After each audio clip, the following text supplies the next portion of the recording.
मान लीजिए ये हारमोनियम है या कोई भी वस्तु है, तो इसकी पूजा कैसे होगी? कुछ हमारे भाई ऐसे होते संगीतकार भी, जो कई बार इनको देख करके कानों पर हाथ ऐसे लगाते हैं, वो उनके मन की बात है। लेकिन सत्कार क्या है? इसको सही सलामत रखना, इसका रख रखाव करना, इसकी जो देखभाल है वो ठीक ठीक करनी, ताकि इसमें कोई खराबी ना आ जाए, इसमें कोई कचरा ना आ जाए जिससे इसके सुर बाधित हो। इसलिए ये इसकी क्या हो गई? पूजा हो गई। जोर से बोलो, क्या हो गई? पूजा मायने सत्कार, यानी कि सत्कार करना। तो इसलिए अपने बड़ों का और जिनसे भी हम लाभ लेते हैं, जड़ देवता है, वायु है, हम गंदा करते हैं, उसको शुद्ध करना। हम अग्नि से लाभ लेते हैं, इन सब का सत्कार करना, जैसा हमने यूज किया वैसा का वैसा ही इनका रख रखाव रखना, नहीं तो फिर बीमारियां बढ़ेंगी और वायु दूषित होकर के हम ही तो बीमार होते हैं। लेकिन और जो सब देवों का देव है, उस परमपिता परमात्मा का क्या करना? उस परमपिता परमात्मा की भक्ति करना, आराधन करना, ईश्वर को प्राप्त करने के लिए तत्पर रहना। क्योंकि हमारे जो जीवन हमको मिला है, मैं आपसे पूछना चाहता हूँ, अच्छा ये नौका क्यों मिली है हमको? ये जीवन नौका क्यों मिली है? भवसागर पार करने के लिए। मेरे साथ में थोड़ा आप जुड़ जाइए, क्योंकि यहाँ पर चर्चा होती है, और चर्चा संवाद और भाषण नहीं होता, भाषण अलग चीज़ होती है। यहाँ पर विचार विनिमय होता है, एक दूसरे को सुनते हैं। तो निवेदन कर रहा था कि हम ईश्वर का आराधन करें, ईश्वर का चिंतन मनन करें, क्योंकि परमपिता परमात्मा की भक्ति करने से व्यक्ति के जीवन में परिवर्तन आता है।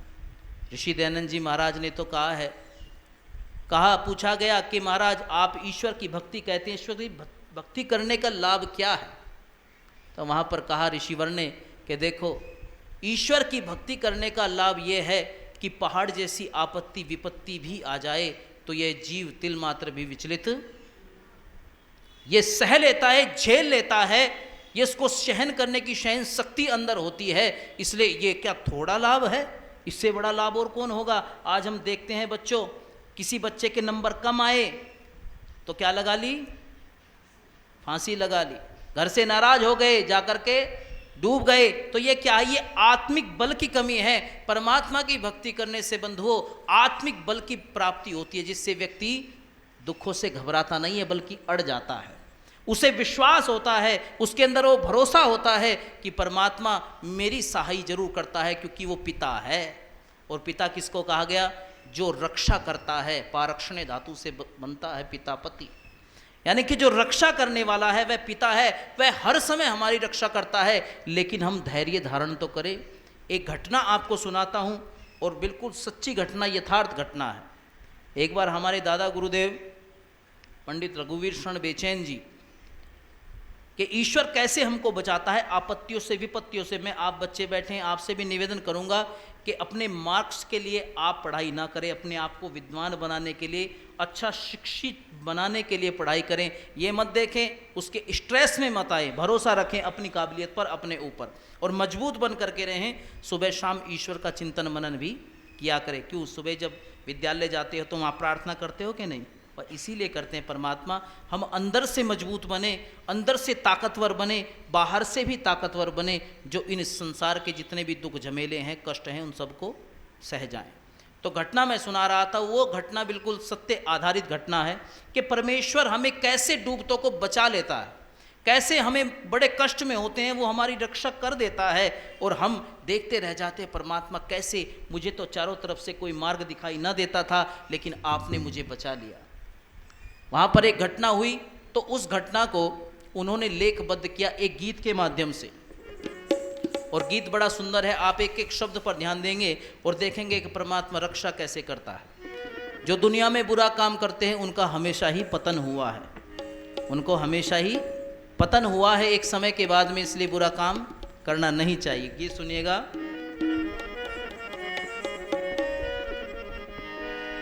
अजी जुल्म कमाने वालों का भाई बेड़ा सदा मझधार हुआ, उन्हें किसी की क्या चिंता जिन का रक्षक करतार हुआ।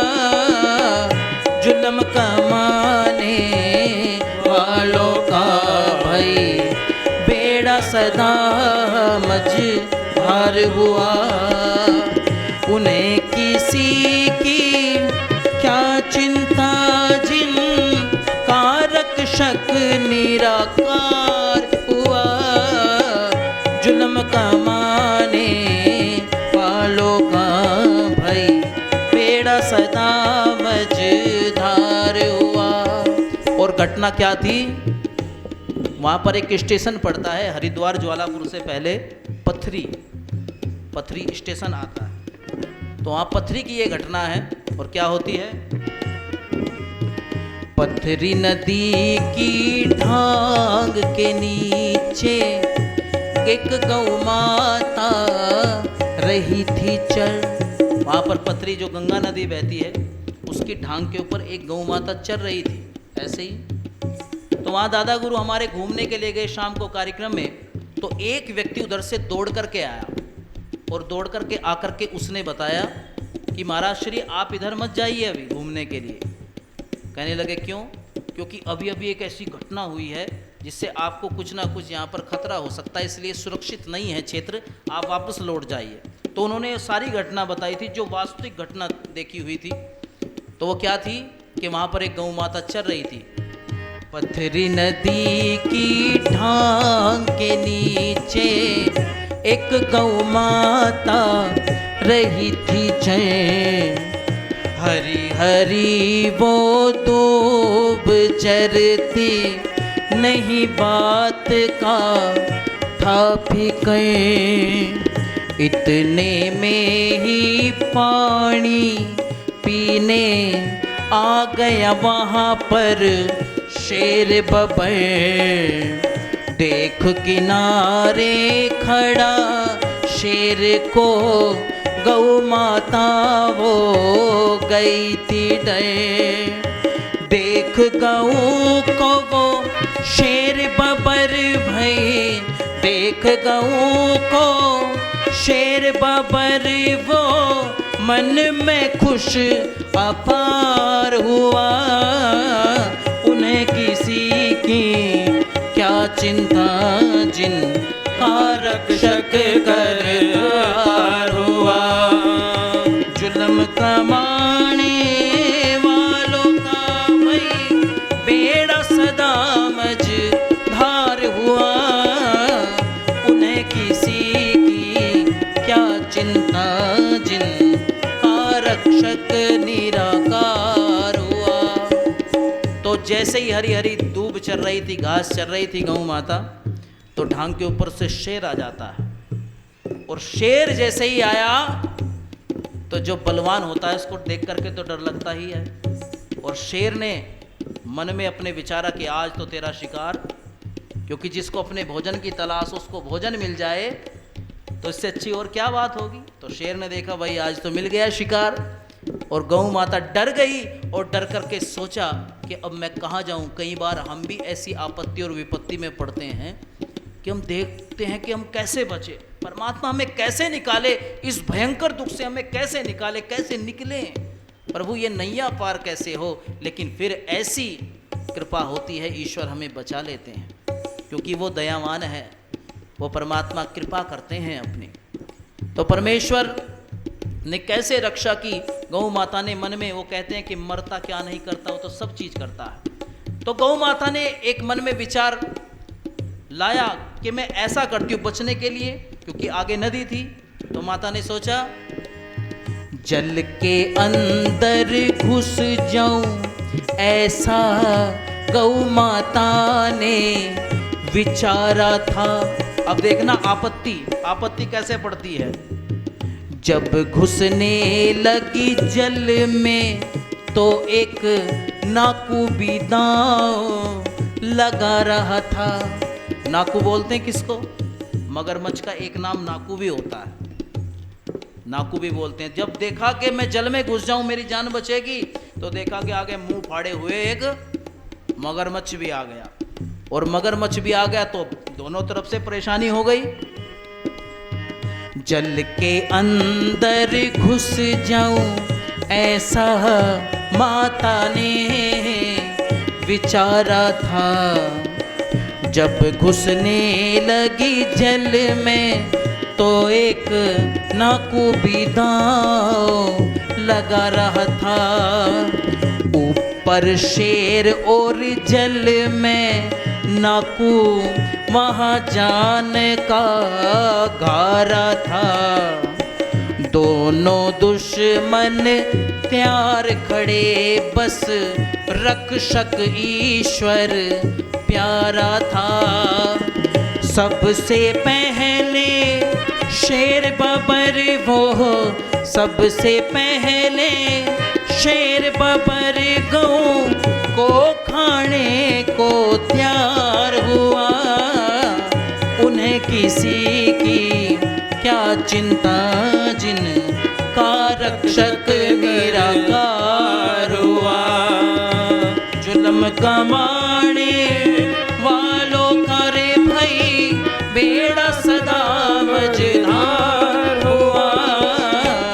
उन्हें किसी की क्या चिंता जिसका रक्षक निराकार हुआ। अब नीचे नाकू जल में और ऊपर ढांग पे शेर। बचे तो कैसे जाए तो किधर जाए। अब रक्षक तो ईश्वर ही है। दोनों दुश्मन तो अपने काम करने के लिए तैयार हैं। पता नहीं किसका भोजन बनना पड़ेगा आज, लेकिन वो परमेश्वर ने कृपा की और कैसी घटना घटी। आप आश्चर्यचकित हो जाएंगे बंधुओं, कैसे बचाता है ईश्वर हमें। क्या होता है कि सबसे पहले शेर ने कहा कि शिकार तेरा है, मैं ही करूँगा। और शेर ने अपना दांव चला और कैसे 14 फीट लगभग वहाँ से ढांग की ऊंचाई सुनो। लगभग 14 फीट के लगभग 14 फीट लगभग वहाँ से ढांग की ऊंचाई सुनो। शेर बबर ने भर के जोश में लगाई थी वहाँ छलांग सुनो। और कैसे बचाई, जोर से जितना जोश था शेर ने ऊपर से छलांग लगा दी गऊ को खाने के लिए। लेकिन क्या हुआ, शेर बबर ने भर के जोश में लगाई थी वो छलांग सुनो। नाकू पे पड़ा शेर टूट के प्रभु ने गऊ बचाई सुनो। अगली दोनों टांग शेर की नाकू के मुंह में आई सुनो। लेकर शेर को सजनो नाकू, लेकर शेर को नाकू सजनो, जल में धारो धार हुआ। उन्हें किसी की क्या चिंता जिनका रक्षक निराकार हुआ। जी उन्हें किसी की क्या चिंता जिनका रक्षक निराकार हुआ। कहा कि जैसे जोश में छलांग लगाई तो जोश कुछ हद से ज़्यादा ही लग गया। और जब हद से ज़्यादा जोश लगा तो शेर गऊ के ऊपर से क्रॉस होकर के, यानी कि गऊ के ऊपर से क्रॉस होकर के जो नाकू मुंह फाड़े खड़ा था ना जल में, उनके ऊपर क्रॉस होकर के नाकू के ऊपर जाकर के पड़ा। अब देखो क्या गजब की लड़ाई है। एक जंगल का राजा है और एक जल का राजा है। अब दोनों राजा आपस में युद्ध हो गए और दोनों जो टांग थी शेर की वो नाकू के मुंह में जा फंसी। अच्छा, गऊ की रक्षा हुई कि नहीं बच्चों? गऊ की रक्षा हुई। परमात्मा ने ऐसी व्यवस्था बनाई कि गऊ के ऊपर से क्रॉस होकर के शेर वो नाकू के ऊपर जाकर के मगरमच्छ के ऊपर जाकर के पड़ा और दोनों उसकी टांग उसके मुंह में जबड़ों में फंस गई। और बहुत ही जबड़े मजबूत होते हैं मगरमच्छ के। उसने क्या किया, अब दोनों का युद्ध जल में है, धारो धार हो गए वो तो लेकर के, चलो हम लड़ते हैं, गऊ की रक्षा हो गई। आगे युद्ध कैसा हुआ? जी शेर बबर ने भर के जोश में नाकू का पेट फाड़ डाला। अब नीचे की जो खाल होती है मगरमच्छ की बहुत ही नर्म होती है, कमज़ोर होती है, वो फाड़ दिया पेट। अब आगे क्या होता है? शेर बबर ने भर के जोश में नाकू का पेट फाड़ डाला, अगली टांगे टूटी शेर की, कुंड में डूबा मतवाला। गौ माता थी बचाई प्रभु ने, दोनों दुष्टों का हुआ गाला। तलवारों की छाँव में बच जा, जिसका हो प्रभु रखवाला। कहे रघुबीर कम्हेड़े वाला, कहे रघुबीर कम्हेड़े वाला, प्रभु भजे सो पार हुआ। उन्हें किसी की क्या चिंता, जिन का रक्षक निराकार हुआ। बोलिए आप सभी भी, उन्हें किसी की क्या चिंता, जिन का रक्षक निराकार हुआ। हे जी उन्हें किसी की क्या चिंता, जिन का रक्षक करतार हुआ। जुल्म कमाने वालों का भई बेड़ा सदा मझधार हुआ। उन्हें किसी की क्या चिंता, जिन का रक्षक निराकार हुआ। हे जी उन्हें किसी की क्या चिंता, जिन का रक्षक निराकार हुआ। हे जी उन्हें किसी की क्या चिंता, जिन का रक्षक निराकार हुआ। तो उन्हें किसी की क्या चिंता, जिनका रक्षक निराकार हुआ, परमात्मा हुआ, करतार हुआ। प्यारे बंधुओं, इसलिए हम परमेश्वर से प्रीत न छोड़ें। ईश्वर से हम जितनी नज़दीक रहेंगे उतना दुखों से दूर रहेंगे। आदमी जितना जितना ईश्वर के समीप जाता है उतना उतना दुखों से छूटता है। ऋषिवर के शब्दों में कहें तो जैसे शीत से आतुर पुरुष अग्नि के पास जाता है तो उसका शीत यानी कि उसकी ठंड अग्नि के पास जाने से, हीटर के पास जाने से क्या हो जाती है? दूर हो जाती है, निवृत्त हो जाती है। और जैसे अपनी भाषा में कहें, जैसे गर्मी से बेचैन व्यक्ति है, गर्मी से परेशान है, और जैसे एसी रूम में जाकर के जो सुकून मिलता है, जो शांति मिलती है, वही परमात्मा के नज़दीक जाने से शांति मिलती है, आनंद मिलता है। क्योंकि संसार में दुख ही दुख है और सुख मिश्रित दुख है।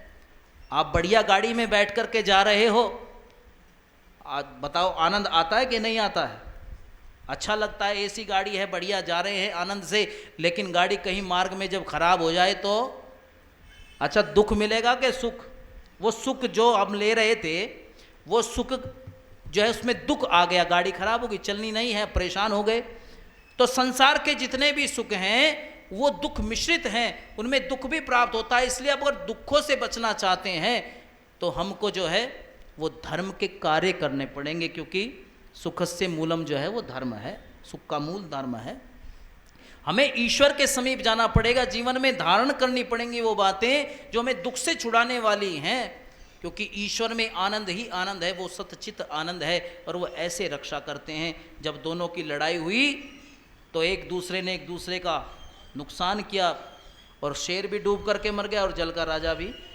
अच्छा, गौ माता की रक्षा हो गई। तो बच्चों, अपने जीवन में हमेशा परमेश्वर से बड़ा किसी को नहीं मानना। ऋषि ने दूसरे नियम में भी कहा है, जो सतचित आनंद परमात्मा है, और लगभग 20-22 गुणों की चर्चा की और कह दिया कि उसी की उपासना करनी योग्य है, अन्य की नहीं है। क्योंकि वो हर समय हमारे पास है, वो हर चीज़ को देखता है, वो सबके कर्मों के फल को देने वाला परमात्मा है, वो हमें बचाने वाला परमात्मा है, वो हमारी रक्षा करने वाला ईश्वर